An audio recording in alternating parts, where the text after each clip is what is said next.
RJD के हार की समीक्षा के दौरान ये भी एक पॉइंट रखा गया कि शायद ये जो कुछ गाना था जिसको प्रधानमंत्री जी भी ने दोहराया, तो नाम को, छवि को खराब करने के लिए इस तरह का गीत गाया गया था, इसीलिए लीगल नोटिस भेजकर उनको आगाह किया गया। लेकिन आपको क्या लगता है सर, ऐसे गानों से छवि धूमिल तो हुई है राजद की? तेजस्वी के सरकार बनतु, यादव रंगदार बनतो, मारब सिक्सर के 6 गोली छाती मेरे, बहुत सारा ऐसा गाना है जिससे देखिए छवि धूमिल हुई देखिए है। सवाल ये है कि ये जातिगत गाना आज की बात नहीं है, इलेक्शन के टाइम की बात नहीं है।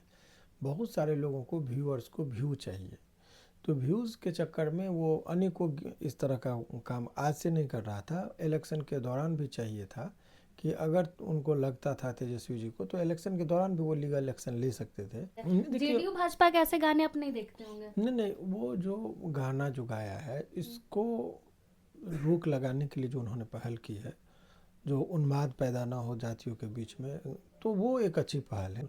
कलाकारों को भी इससे मैंने सबक लेना चाहिए कि भाई आप अब भविष्य में इस तरह का गाएंगे पार्टी विशेष को लेकर, तो शायद आपको कानूनी जो एक्शन होता है आपके खिलाफ हो सकता है। लीगल नोटिस एक जस्ट एक सूचना है, एक वार्निंग है, एक चेतावनी है उन लोगों के लिए कि जो इनके नाम का इस्तेमाल करता था, उन लोगों को इसके माध्यम से, लीगल नोटिस के माध्यम से एक चेतावनी दिया गया कि भविष्य में आप अगर ऐसा करेंगे, हमारे नाम का इस्तेमाल करेंगे, तो I will take legal action against you. Social media पर ऐसी खबरें चल रही है कि अगर बिना परमिशन के राजद का गाना गाया तो होगी जेल। 12+ सिंगरों को जो है तेजस्वी यादव ने लीगल नोटिस भेजा है।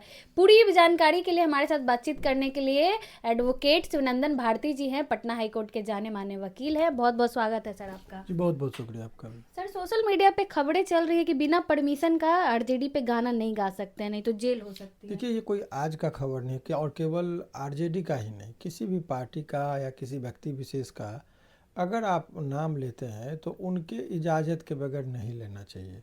अगर वो उस पर एक्शन ले लेंगे तो लोगों को कानूनी तौर पर उसका जवाब देना कानूनी पचड़ा हो सकता है। तो आप जैसे मान लीजिए किसी को किसी ने गाली दिया, और गाली दिया तो वो स्वयं जाके केस करेगा तभी तो एक्शन होगा। तो इसी प्रकार से अभी तक आरजेडी चुपचाप रहती थी। आरजेडी के हार की समीक्षा के दौरान ये भी एक पॉइंट रखा गया कि शायद ये जो कुछ गाना था जिसको प्रधानमंत्री जी भी ने दोहराया, तो नाम को, छवि को खराब करने के लिए इस तरह का गीत गाया गया था, इसीलिए लीगल नोटिस भेजकर उनको आगाह किया गया। अब जो एक चर्चाएं चल रही है कि ये जो तेजस्वी जी ने लीगल नोटिस भेजा है तो अनेकों भोजपुरी कलाकार जेल जाएंगे, ये सरासर झूठी खबर है। इसलिए झूठी खबर है कि आप ये समझिए कि लीगल नोटिस और केस दोनों में अंतर होता है। लीगल नोटिस के आधार पर कोई व्यक्ति जेल नहीं जाता है। लीगल नोटिस एक जस्ट एक सूचना है, एक वार्निंग है, एक चेतावनी है उन लोगों के लिए कि जो इनके नाम का इस्तेमाल करता था, उन लोगों को इसके माध्यम से, लीगल नोटिस के माध्यम से एक चेतावनी दिया गया कि भविष्य में आप अगर ऐसा करेंगे, हमारे नाम का इस्तेमाल करेंगे, तो I will take legal action against you. बस यही चीज़ होता है। ऐसे परिस्थिति में जब लीगल नोटिस आ जाए तो लोगों को करना क्या चाहिए कि लीगल नोटिस का जवाब आपको दे देना चाहिए। तो इसमें बहुत सिंपल वे में जवाब जाएगा जिन जिन लोगों को जाए कि अनजाने अनजाने में अगर हमसे किसी पार्टी का नाम ले लिए, आप पर गाना गा दिए, तो हमारा ये नहीं था कि आपको व्यक्तिगत हम क्षति पहुंचाएं। अगर हमसे क्षति हुई है तो इसके लिए हम खेद प्रकट करते, भविष्य में ऐसी हमसे नहीं होगा। बस इतना ही जवाब वो दे देंगे, काफ़ी है, और इसके अलावा इससे कुछ नहीं होगा। तेजस्वी जी भी पॉलिटिकल लोग हैं। पॉलिटिकल लोगों का काम ये नहीं होता है कि लोगों से उलझना या व्यक्तिगत ये चीज़ करना। हाँ, वो एक दिखाए कि कानूनी उपचार है हमारे पास, हम उस पर ये करेंगे तो रोक लगेगा, तो ये एक पहल है। लेकिन पॉलिटिकल लोगों को जल्दबाजी में कोई चीज़ लीगल नोटिस वगैरह देना भी उचित नहीं है। लेकिन उन्होंने यदि वो फैसला लिया है तो उनका व्यक्तिगत राय है और व्यक्तिगत फैसला है।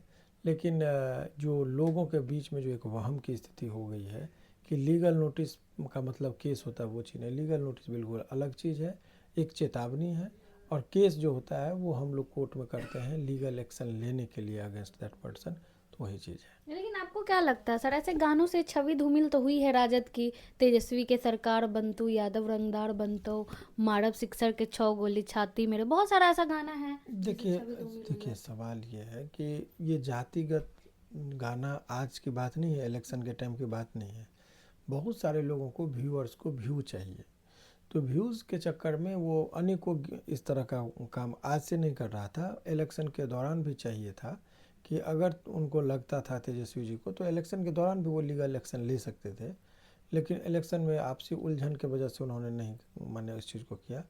तो गीत संगीत के माध्यम से हर कोई, ये कोई नहीं है भूमिहार का यादव जी का याद में कहता है ना कि कौन सा गाना है कि बेटा हूँ, और भी अपशब्द है, पांडे जी का बेटा हूँ, ये डॉट डॉट डॉट करके गाना है। तो ये सब चीज़ें समाज में, तो आज की बात नहीं कि भोजपुरी में अश्लीलता है, लेकिन वो ट्रेंडिंग है, समझ रहा है कि किसी एक समर्थक का मोदी जी के प्रशंसा में गाएगा तो बीजेपी वाले लोग शेयर करेंगे। तो प्रशंसा होती है ना सर, लेकिन खास करके राजद पे जो गाने होते हैं उससे मतलब मन में थोड़ी वो होती है कि मतलब अजीब गाने हैं, छवि तो धूमिल हो रही है। जेडीयू भाजपा के ऐसे गाने आप नहीं देखते होंगे? नहीं, वो जो गाना जो गाया है, इसको रोक लगाने के लिए जो उन्होंने पहल की है, जो उन्माद पैदा ना हो जातियों के बीच में, तो वो एक अच्छी पहल है।